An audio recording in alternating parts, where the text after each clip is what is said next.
We also have Paul Marshall, who I believe will be joining the call in a few moments. He's the manager of climate change response for the Great Barrier Reef Marine Park Authority. Paul is passionate about the ocean and has spent many years studying and working to protect coral reefs. He's a lead expert on the implications of climate change for coral reefs at both the national and international levels. He's published numerous research papers, book contributions, and reports on coral bleaching and climate change impacts on tropical marine ecosystems. He studied zoology at Melbourne University before completing his PhD at James Cook University on the ecology of coral reefs and how they recover from damage. Paul has spent many years doing coral reef surveys. He is qualified as a commercial diver and has logged over 1,000 dives. Finally, we have Mark Eakin joining us, who is a coral specialist with a PhD in biological oceanography from the University of Miami.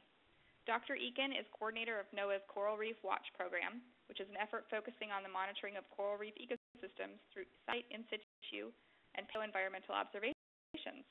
In particular, Coral Reef Watch is part of the NESDIS Center for Satellite Applications and Research and uses the satellite data to monitor environmental conditions that lead to coral bleaching.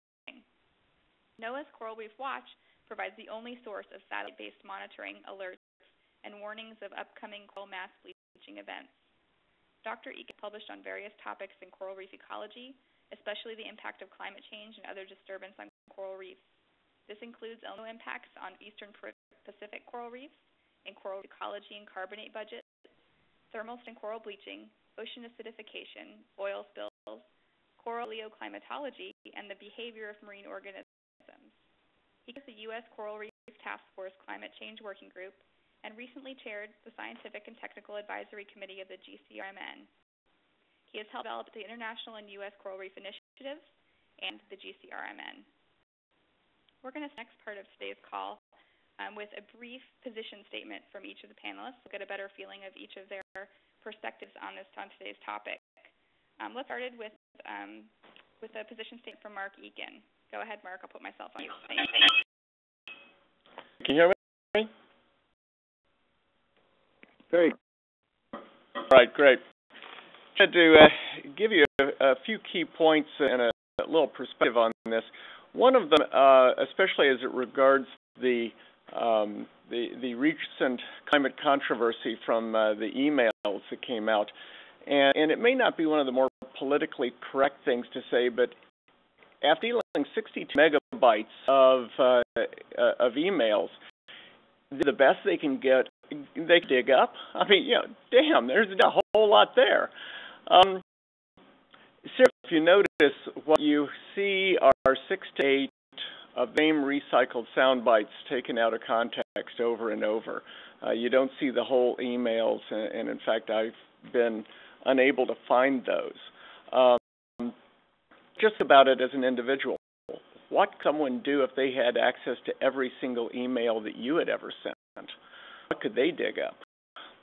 The important point behind all this is that there really is nothing in this that threatens the credibility of the process or the science behind the science that went into the Intergovernmental Panel on Climate Change.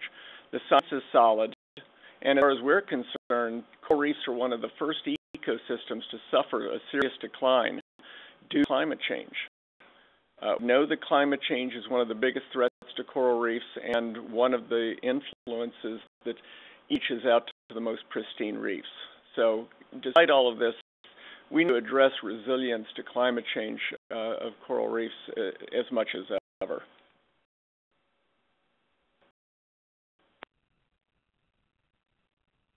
Thanks so much, Mark. Now we'd like to hear a similar statement from Mark Spalding, or perhaps not similar, but complementary. Thanks. Thanks, Becky. I'm with Mark all the way on the science of climate change. So we have the same view on that. I guess the kind of slowness that I'm kind of keen to portray, though, is it is important how we look at science and how we think about science, how science is done. Now, this break into the emails, just down me actually, in the University of East Anglia, was an incredibly effective smear campaign. Timing was pretty nasty, and I do think it has had impacts on, even on certainly on the perception of climate science. And, for me, that's a big worry. And I think one of the useful things we need to try and get out of this mess, as is bigger, obviously, than the UEA emails. I think the mess is the mess that's being thrown around by the climate change skeptics about the science not being solid and reliable and so on. If we can get a message out of this, it's to how we as intelligent thinking people do deal with the science and the uncertainty around the science of climate change. And I guess I'm kind of going to portray the fact that science isn't as neat and as cut and dried as all that. But it's fine. That's the way science is. Science progresses slowly. It progresses with a dialogue, with a back and forth. I think this, you think that. Sometimes it sounds a little more abusive than that.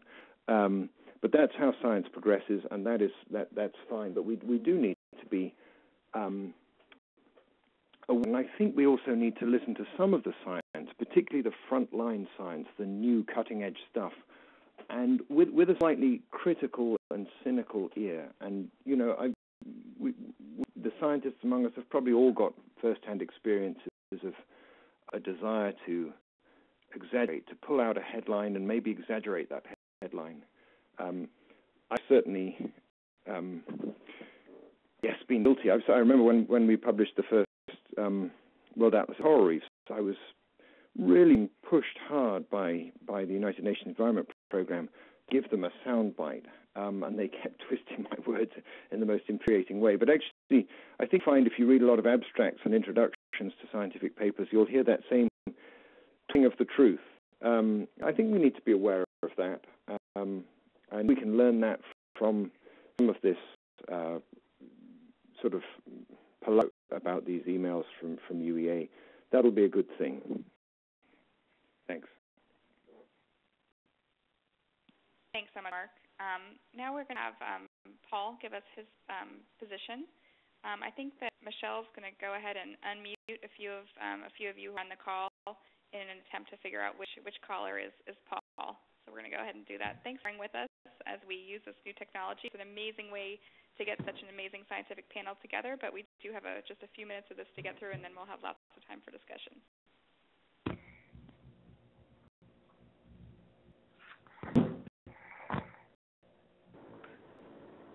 Thank you. Yeah, can you hear me? We can, thank you. Great. Well, good morning from Australian time, and good evening for those of you in the US area. Great to be here.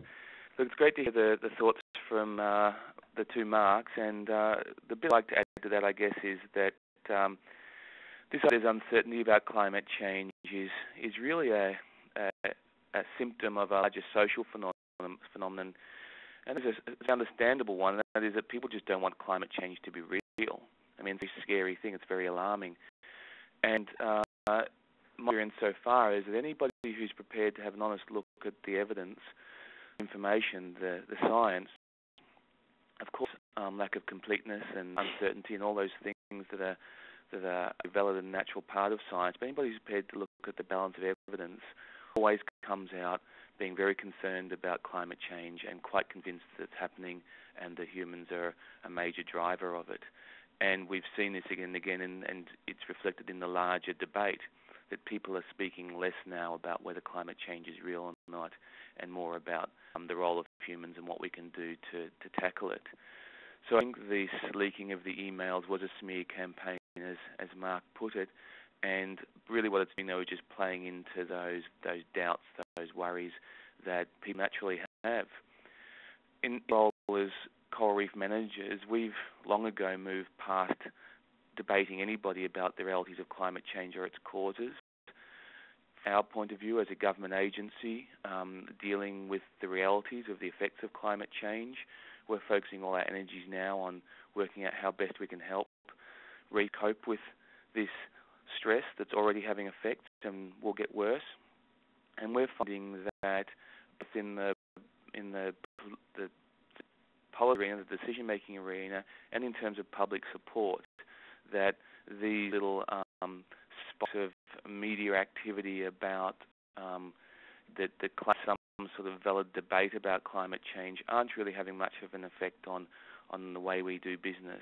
And to me, that indicates that most thinking people are fully convinced and are prepared to move on and tackle this most demanding of challenges.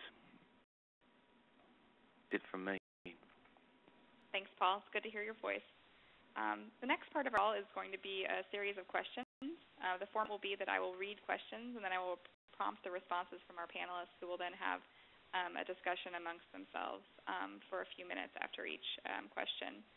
At the end of those questions, we will have a time for each presenter to give us a final wrap-up comment, and then we will take questions from the attendees. Our first question, which we'd like the discussion to be led off by Mark Spalding, is: are there genuine concerns about the accuracy of global data and climate change predictions? Mark, why don't you take us off on that one?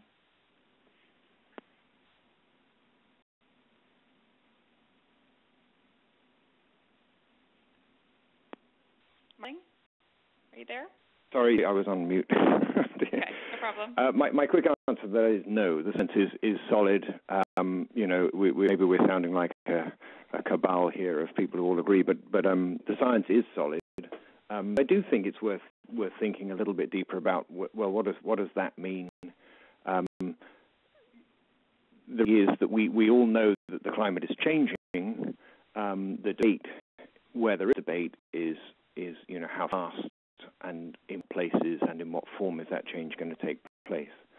That debate, of course, has allowed the skeptics to come in and kind of trudge crowbars into the cracks into the discussions and try and make it sound as though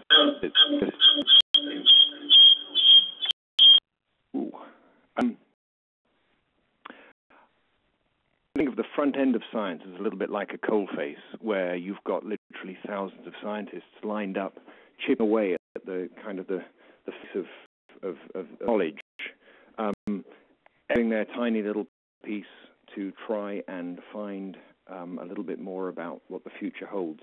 And coming at it is a slow and messy process.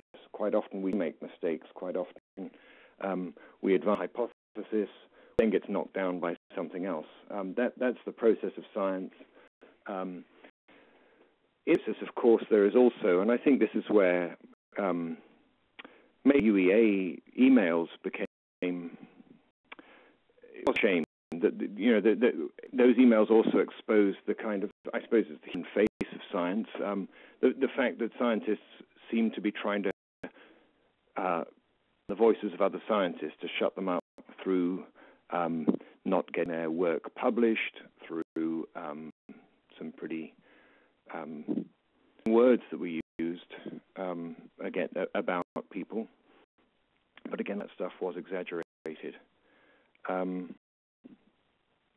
Science also have, to some degree, often a tendency to twist their story just a little bit. And one of the big issues, if you could call it a big issue, that came out of the climate change emails from the UEA was what happened to the tree ring data. And I don't know how much of you have dug into this, but one of the major pieces of evidence, but it was only one of the major pieces, was the hockey stick curve, the plot of global temperatures for the last 1,000 years, originally put together by a guy called Michael Mann, and a very sharp upturn in the rate of temperature increase across the planet in the last, since the revolution. And it was pointed out that they hid the data from tree rings. Now, we have to use proxy data for temperatures because we've only got thermometer records back about 100 years. So we use proxy records, we use ice cores, we use sediments in lake beds, and rings was a major source of knowledge of how temperatures were changing. But what happened was there was some sort of disconnect between the tree ring data and the thermometer data from about 1960 onwards. So they took that data out. Now, that doesn't strike me as being particularly good science, but it was highly exaggerated because they admitted that they had taken that data out. But scientists have always twisted the truth, and I think if you think of someone like Gregor Mendel, the father of modern genetics, who was a monk, I think. He was a monk, yeah. No, Now, he was the man who gave us modern genetics, but everyone looked back at his statistics, and with the knowledge of hindsight, we know that he twisted the truth. He threw some of his dodgy data. He could see what was happening, and he was able to tell his story anyway. I think the science behind climate change is solid, and I think the science behind what this is going for Reefs is also very solid, but there are questions still about timing and about effect. I think Hugo Gilberg's paper that he came out with in 1999 was one of the first sort of sweeping statements about the future of coral reefs, that were one of the first that really got us all worried. I predicted that by 2040 we would be major global bleaching events of the size of the 1998 event every year. Years ago, and we've got 39 years to go. 9 years to go, what am I saying? And I think he's wrong. I think we've got a bit longer than that. I hope we do. We're certainly not seeing anything like the rate of bleaching that I think he would have predicted by this point in time. But that's not the science being wrong. It's just a question of the timing. And the future does indeed look pretty bleak for reefs. Thanks, Mark. Mark, Eakin, and Paul, if you guys would like to respond, you're welcome to do that. Yeah, hear me? Yeah. Okay. Just a little bit of a thought on some of the things that went on. The discussion, especially regarding the hockey stick diagram. The hockey stick was a way of looking at pulling their disparate data sets in a way that it was able to reconstruct data from several hundred years ago, eventually 1,000, 2,000 years ago, and bring it all the way up to the current time. The interesting thing about that is it, of course, generated a huge amount of controversy, and part of that was the fact that it had pulled together a lot of different data sets and spliced the paleo records into the modern instrumental data. Actually, a few years ago now, was a National Academy of Sciences study here in the U.S. specifically on pulling together, on the science behind pulling together the hockey stick and so forth. Well, they found some limitations in that. That group that went through and analyzed all of this found that basically there were some things that might have been done better in sight, that the results of the analysis was valid. And in fact, a number of independent analyses and analyses using longer, lower resolution paleo records did the same thing. Even without this method that was used to pull together the paleo and instrumental records.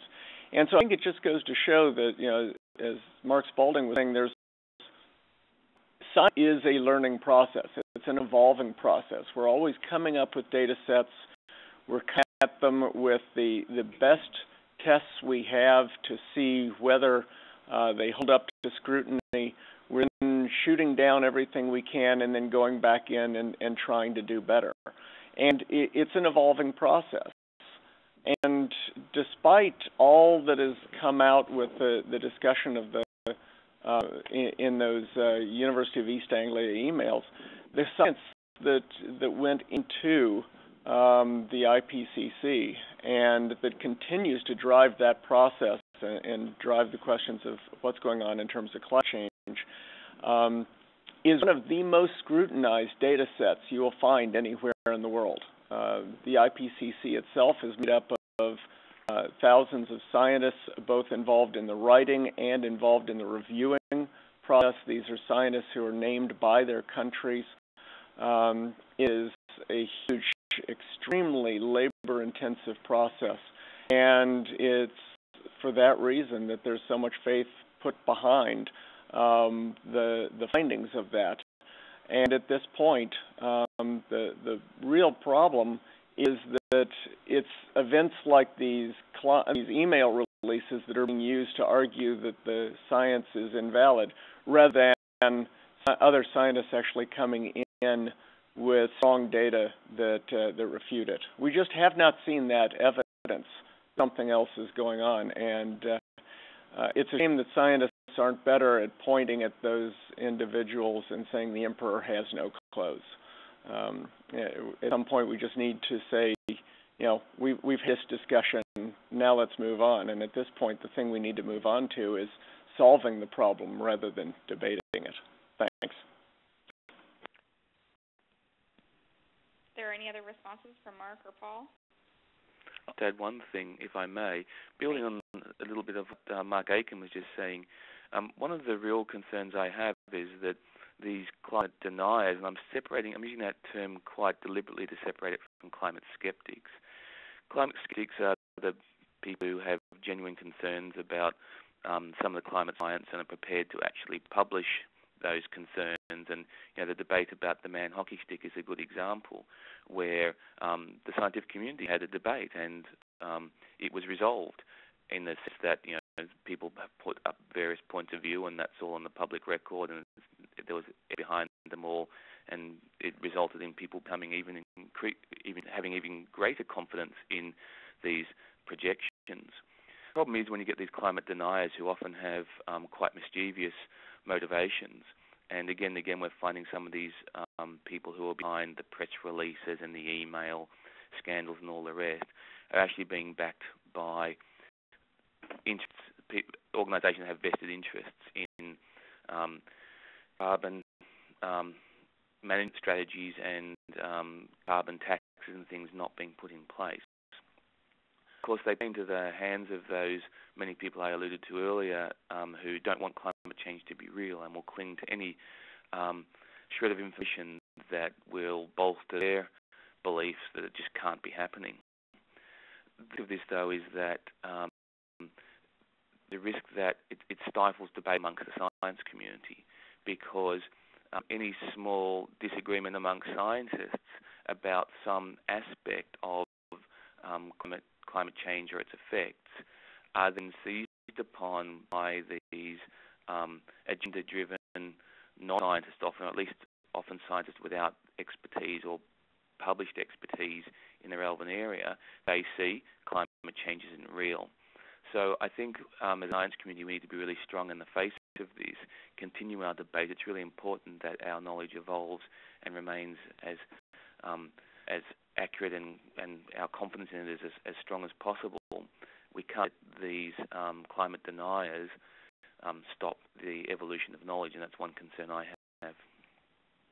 I think, Paul, that this marks, I think that's a really important point. And, one of the things that I think was disappointing about those emails was that one that was quoted at least was that it made it sound as though there was this kind of close-knit body of scientists who were closing out those who disagreed with them. And I saw a little bit of that, a little bit. I think we've got to be really careful to avoid that. I said I think the science is completely solid. There was some emails within that collection where he said something like, these guys are going to get their information into the UN climate change report over my dead body. Well, in fact, they did get their information into the UN climate report. It was cited, and I think it was Jones. He's still alive, so he didn't stop it. But I think there is, in circles, there can be a kind of clique mentality about we're all in this together. We're all getting our next grant if we can prove that climate change is worse than it really is. And I think we've got to be open to a genuine scientific debate, and I'd love to keep that open. But at the end of the day, I think the evidence is so overwhelming that the debate will frame up much more along the lines of, how fast are things changing rather than are things changing.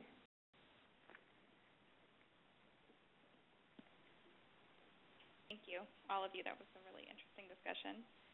We're going to move on to another question. We've got at least 3 questions that we'll get through today, and then, as we said, we'll ask the audience if they have any questions for our scientists.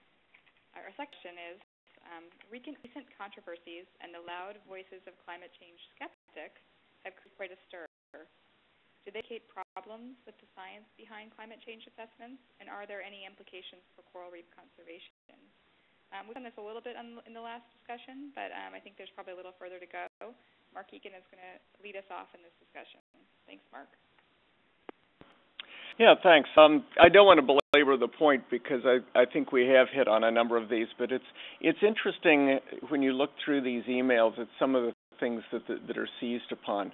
One of them that was just being raised was the issue of suppressing papers, and it's not that there was an attempt to suppress valid information. The problem and the papers that specifically were being referenced in those discussions were papers which had been out into the peer-reviewed literature through a back doorway. It turned out that at the journal Climate Research, that the way that they were set up, there were a number of editors and a chief editor, and a person submitting a paper could submit to an individual editor, and the whole thing could get through the process without it going to the chief editor or the others. And they used that process to get published a paper that once the editor-in-chief saw it, the journal was aghast about the fact that it had even made it through, because it was not one that would have made it through a proper peer review process. And so the result of that was the editor-in-chief and about half of the editors of that journal actually resigned over the fact that this process had been abused. And, like that happens, people are going to get heated. There are going to be real arguments that start going on, and those are some of the emails that were seen there, and that's the reason for the concern. And so again, this points to the importance of looking at it and seeing what the truth is behind the soundbite that we hear extracted from the emails. Other I'll point out is the statement that was made about tricks and hiding the decline. This was mentioned earlier. The decline being hidden was one where there was a mismatch between the recent tree ring data from particular records that were extremely important, where in the last part of the record they don't match up with the instrumental.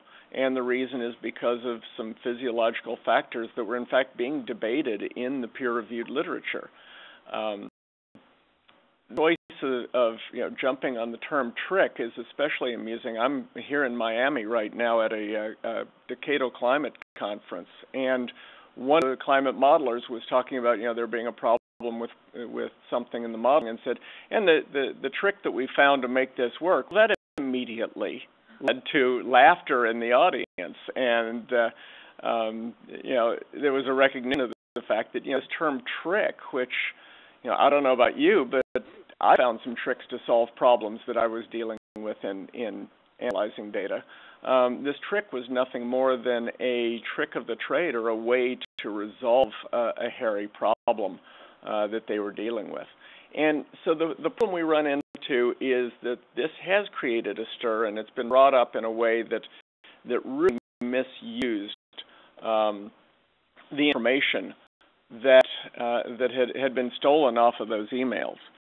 So I won't belabor the point any longer. I'll just end with one thing, and this is a letter that James McCarthy, who is at Harvard University and was involved in the IPCC process, wrote to Senator Boxer, U.S. Senator Boxer, in response to some questions that were raised over all of this.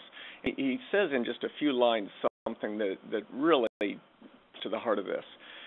James McCarthy wrote, "The body of evidence that human activity is the prominent agent in global warming is overwhelming. Content of a few personal emails has no impact whatsoever on our understanding. Human activity is driving dangerous levels of global warming. The scientific process depends on open access to methodology, and a rigorous peer review process. The robust exchange of ideas in the peer review literature regarding climate science is evidence of the high degree of integrity in this process." Really, this is something that has been blown much beyond where it needs to be. And from our perspective of dealing with the issues of resilience in coral reefs, I think is largely a non-issue. Thanks. Thank you. Mark and Paul, do you have anything to say about this? Chime in if I may. The thing about the media presence or the media appeal of this debate is really worth us dwelling on a little bit, because we're focused on how science needs to continue its debate. But of course, perhaps someone independent of that is the discussions in the media. And again, we're seeing the media exercise their responsibilities, which is to present sides to any story. And of course, when they do with climate change, they say on the one hand, there's all these people saying that climate change is real and it's a problem that's caused by humans, but here you have so-and-so professor who's saying actually that that's all a lot of rubbish. But of course, the making of a story for media is about presenting two sides, but they're often implying that those sides are equally balanced in their weight. Of course, on the one hand, you've got thousands of peer-reviewed research publications and scientists, thousands all saying that it's a problem, and you've got the odd one or two, often not peer-reviewed in that particular subject, claiming that it's not real or there's some major flaw in the science. The reality is that this will continue, and we decide as scientists and coral reef managers and conservation practitioners whether we buy into that or not. And that's not an easy decision, because of course once you get drawn into that debate, then you get dirtied by, and you're lifting yourself above that particular debate and retreating to the position we've just been taking, that, well, that can all go on, but the science is clear in our minds. But of course, for many of us, the broader community are important stakeholders in empowering conservation, and if they are allowed to be to form their opinions mostly by what they read in the newspapers, then they could readily come with a view of the world that is inaccurate and quite unhelpful to some of our conservation agendas.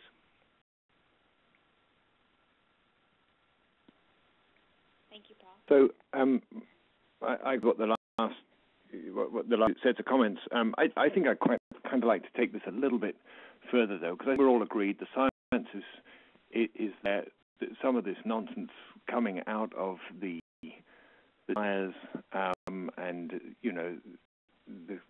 from the emails has distracted us, but we need to actually continue our debate about where is the uncertainty, if there is uncertainty, in terms of climate change, in particular in relation to coral reefs. And there is uncertainty, not about whether there's climate change, but as to how quickly it's going to happen, how much can we do to prevent or to adapt to it, and so on. And I think I do still get this frustration quite a lot with the whole sister science and peer review, which I think is making it harder to get a good debate in that more narrow sphere of scientific discussion. If I could give an example, I was involved, many may have heard of it, we got quite good press coverage. There was a meeting last summer in the Royal Society in London.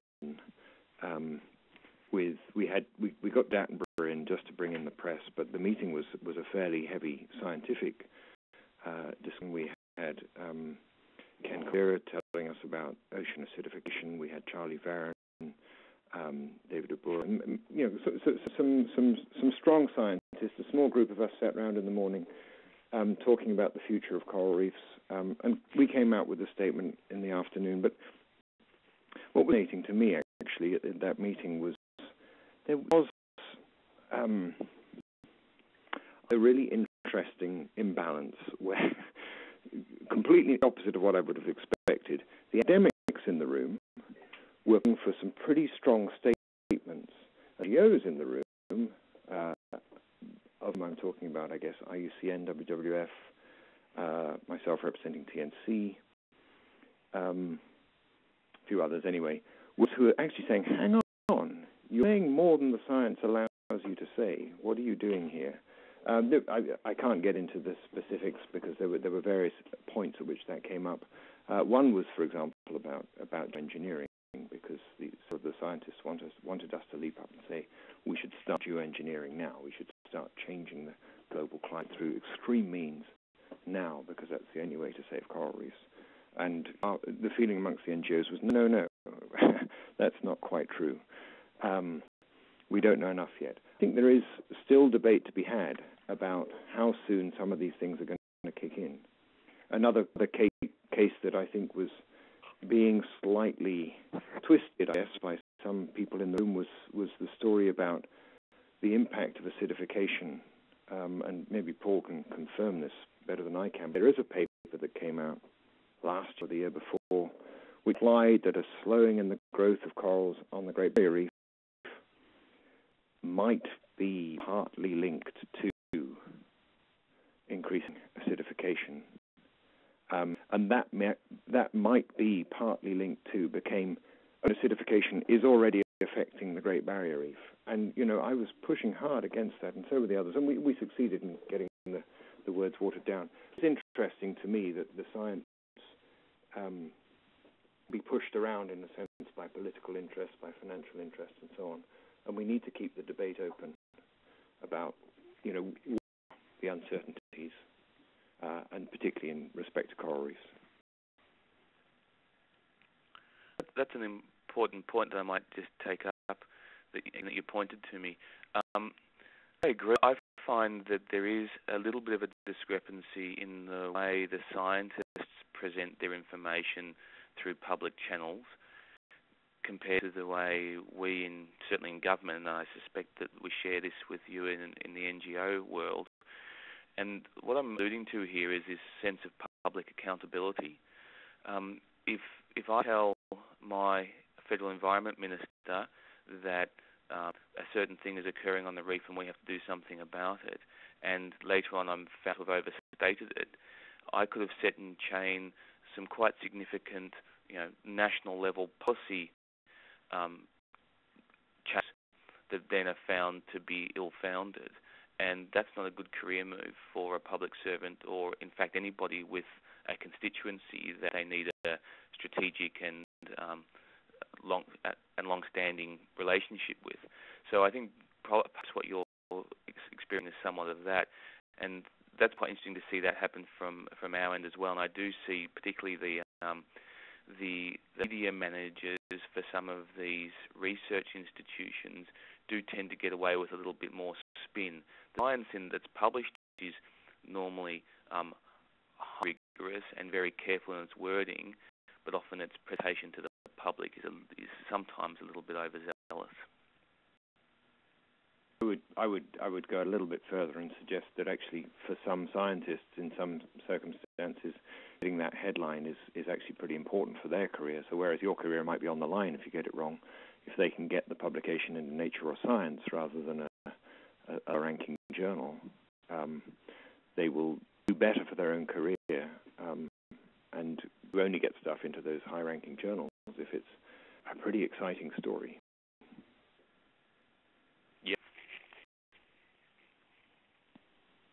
Thank you, gentlemen. I think that this is moving perfectly into our next question, which you're going to lead us off on. And this is really, we've talked a lot about what the situation is in terms of the climate discussion in science. And now we'd like to talk a little bit about what we can do. So we want to talk about how can marine resource managers conserve coral reefs against the backdrop of this debate and uncertainty. Also, what are the possible effects of this debate and or uncertainty at local levels? Paul, can you start us off with this, please? Yeah, sure. Look, I think what's really, there are a few positives about climate change. One of them is the level of collaboration and cooperation that it is engendering amongst the scientific and management communities. I've never been to conferences like climate change ones where people actually, there's just so much that needs to be done that people fight over territory and people have a really sense of shared purpose. And so that's one of the positives, and that's a really exciting thing. The other thing is that it's forcing researchers and conservation practitioners to actually start to walk the walk of adaptive management. It's been an idea that's been out there for a long time with very reason. It's dealing with uncertainty has always been a challenge for those of us involved in conservation. We've sort of struggled to get it enacted because of the sort of policy and political environments in which we work, where some of the decisions that need to be made for conservation have involved a lot of political capital, so they're not easily undone. And sort of keeping options open when you make management decisions has been a hard thing to do. But climate change really brings home just how variable the world is and how uncertain knowledge can be in important areas.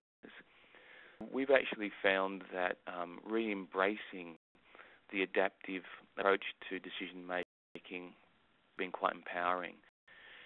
Not least of which because it actually do the job much better, but also it stops you ducking every time someone points out that the future is uncertain or there's a gap in the knowledge, and you go, yes, of course there is. There's always going to be. We have to deal with that. And so it's about understanding where those gaps are, where the uncertainty lies, the importance of uncertainty in that area, and coming up with management approaches or conservation strategies that allow you to optimize as you move forward and build in the new information that's coming online, because the growth in knowledge is exponential. It's wild, and we need to be able to continually adjust what we do to make the most of that knowledge as it comes online. So that's about sort of uncertainty and knowledge in a broad sense. When it comes to the public debate, as I alluded to earlier, is change real or not? That's not a debate for us anymore.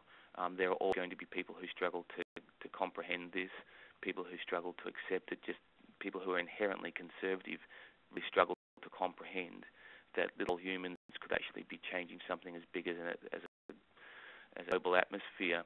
But, we need to just accept it will always be the case and move on. And that's working for us.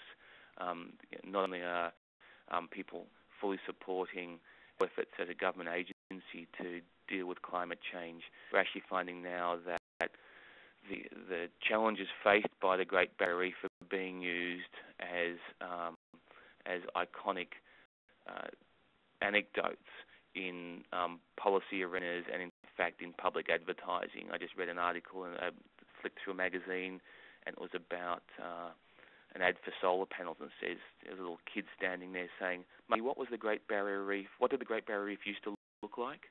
So, as far as we're concerned, mainstream community have got the message and they're behind us. There will always be those who struggle to comprehend it. We just need to keep moving on, keep telling the stories, but not get bogged down in that.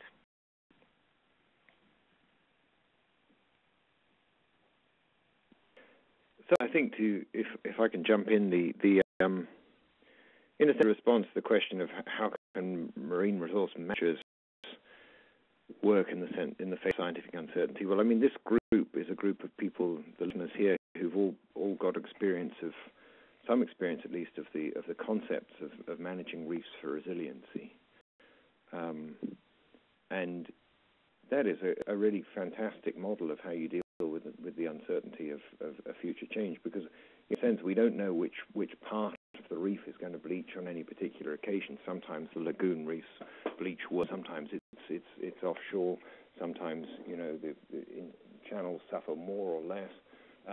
So there's space uncertainty, there's uncertainty about when things are going to happen over time, temporal uncertainty. But the concept of reef resilience management is centered on uncertainty, and also the precautionary principle. We have to kind of be as cautious as we can. And I think the model works. It's very adaptive, so we're trying to adapt as we go. We keep this up. There's a paper just out, in fact, today in PLOS One. Pete Mumby and others have shown that have actually some good data. And we didn't have good data on this until very recently, and this is one of the better papers on it, showing that reef protection this is in Exuma Keys in the Bahamas, reef protection has enabled the herbivorous fishes to build up, and he showed a clear correlation with the recovery of corals as a result of marine protection. So again, if we can just make the reefs stronger through combating some of the other pressures, we're going to help reef recovery, at least in the short term. But the parts of this question, and I think this comes to the whole question of science and communication, because at the end of the day, the global science of climate change is telling us that reefs have the clock ticking very fast for coral reefs around the world. The future is extremely bleak, and really, all this talk about resiliency and MPA networks and so on is trying to buy us time.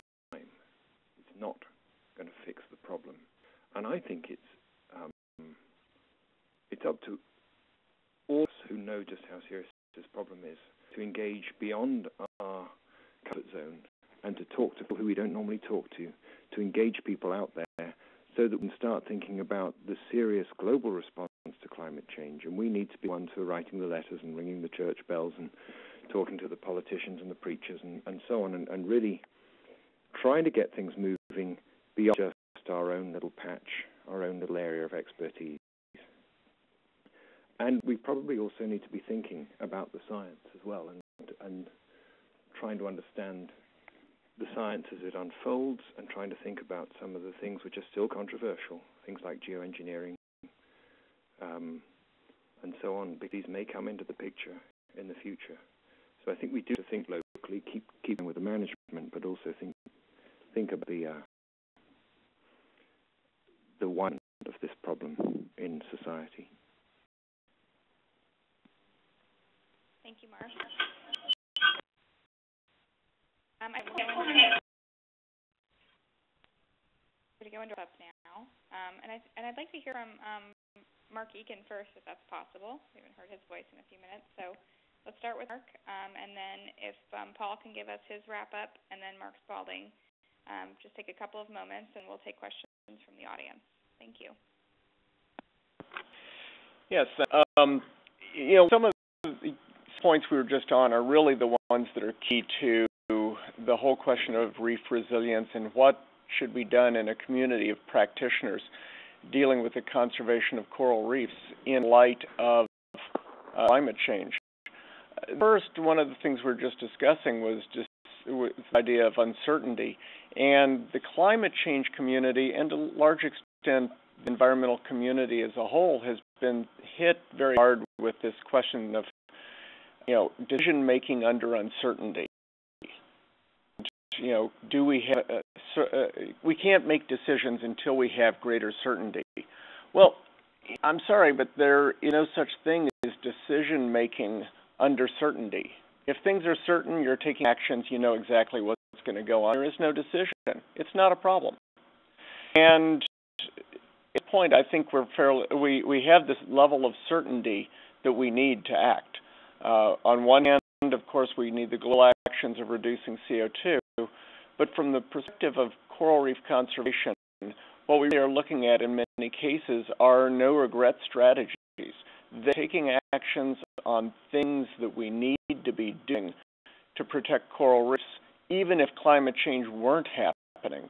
I don't think there's anyone out there who's going to say that, if climate change, that climate change has any influence on whether or not we should reduce overfishing, over whether we should reduce destructive practices, whether we should reduce the amount of runoff on reefs, that we to do all those things we need to do to strengthen coral reefs. So really, just to sum up, we're looking for the most part, for most of the things that we're seeing as approaches for dealing with reef resilience, at things that we need to be doing no matter what. But the what is something we know, and that's that at this point the evidence is strong that climate change is influencing coral reefs, and that's something we need to be dealing with at the same time. Thanks. Thank you, Mark. From me then, I guess my sort of final comments would be that discussion has been triggered by some sort of emails and media coverage about whether climate change is real or whether there's insuperable uncertainties. And I think what we need to do is actually recognise that, as I said, that's a relatively small part of community opinion now. We need to focus less on whether it's real or not, and more about on the hope that there might be for doing something about it. You know, there's that classic Al Gore statement about taking people from denial to despair without pausing in between. And I think actually more important than convincing people that climate change is real is actually convincing people that there's something that can be done about it. And as coral managers and conservation practitioners, I think we have a really critical role to play in all of this, because we are at the ground level ones who are telling people that coral reefs are in trouble, but we're the ones who are able to tell them that things can be done. We can't make the problem go away, there's no silver bullet, but there's much that can be done to give reefs the best chance that they could possibly have of coping with climate change. And that's our biggest challenge now, both as communicators, but also as influencers of the science. We need to convince people that something can be done, encourage the research community to help us find what those things are. We have an idea of many of them already, but more to be discovered. And I think focusing on those opportunities and helping people connect with the reality of climate change through their coral reef experience, and at the same time helping them realise that coral reef conservation has never been more important it is now never more important than it ever has been. And that's our role as managers, I think. I won't say much more. The other sort of little reminder I would say is that we mustn't lose sight of the immediate problems facing reefs as well. We're working on reefs at risk right now, and of course the other threats that face coral reefs are almost overwhelming in places, and we're going to lose the coral reefs before climate change has a chance to get to them. And if we can sort out some of these immediate threats that are facing many reefs, we're also going to make them more robust to climate change. So let's not lose that part of the picture. Hear, hear.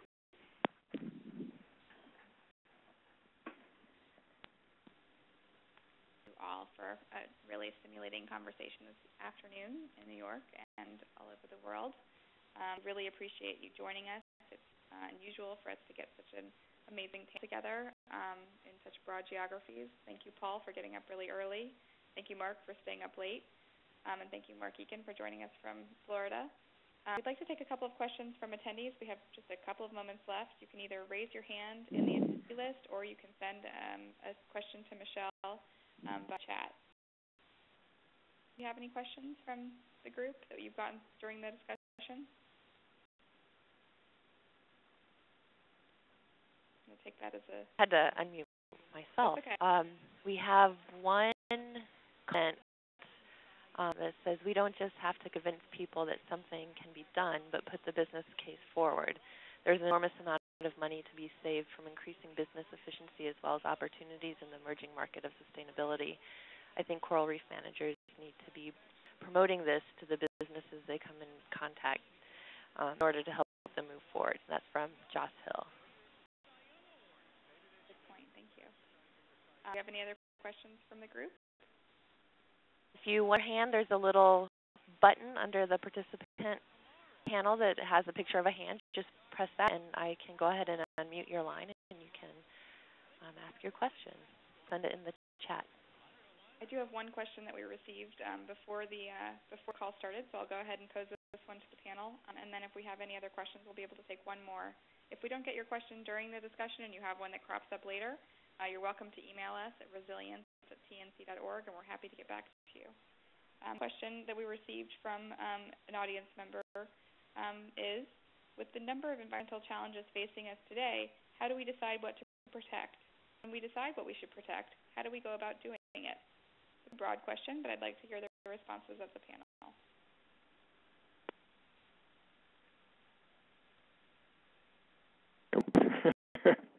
I thought that was a Mark Spalding question, that one.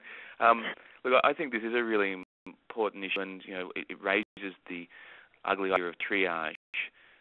We are looking down the barrel of some pretty serious changes, and if we had a full summary of management and conservation strategies to address them, we just couldn't afford to implement them all everywhere.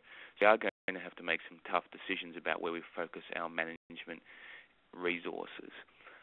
It's a tough one, but it's about vulnerability, it's about resilience, and vulnerability is that idea of how sensitive is a part of the system, sort of a taxonomic part or a spatial part, what sort of exposure is expected to given our best climate predictions, and then thinking about the resilience dimension. Well, is there much we can do to increase its ability to deal with those stresses?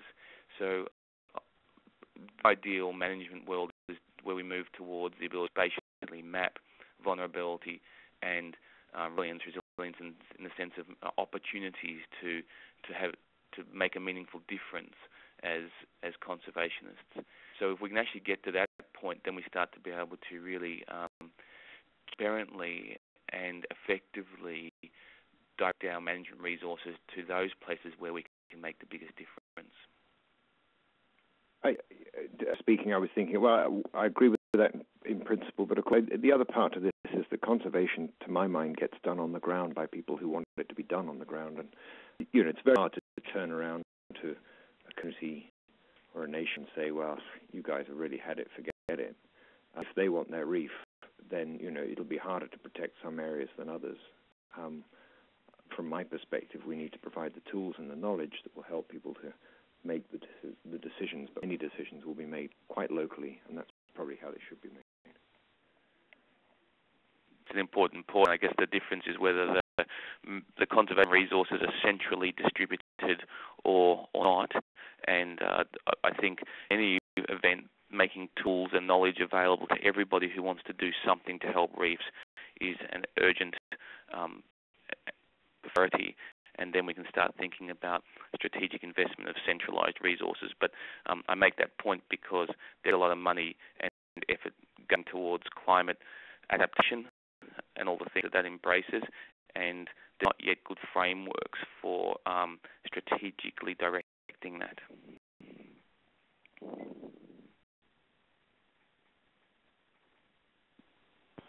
Yeah, last things that I would say on that is that it really depends on the area. You need to look locally and see what the greatest threat is at that location, because if you're dealing with a place where your biggest problem is runoff or your greatest problem is black fishing, change is the least of your concerns. If, on the other hand, you're dealing with a place like the northwestern Hawaiian Islands or some of the remote areas in the Pacific, just as examples, the areas where there's not a lot of low stress and climate change rises to the top.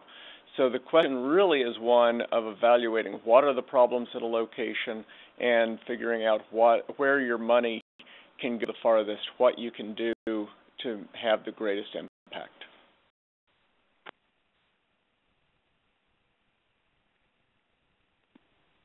Thank you to all of the attendees who participated in the call. As we said before, we will be hosting these calls on a quarterly basis. We hope you'll keep participating. And if you know of anyone who is interested in listening to today's call after the fact, we will have a recording available for free on reefresilience.org. And we appreciate your time. Thank you so much. Keep up work, everybody.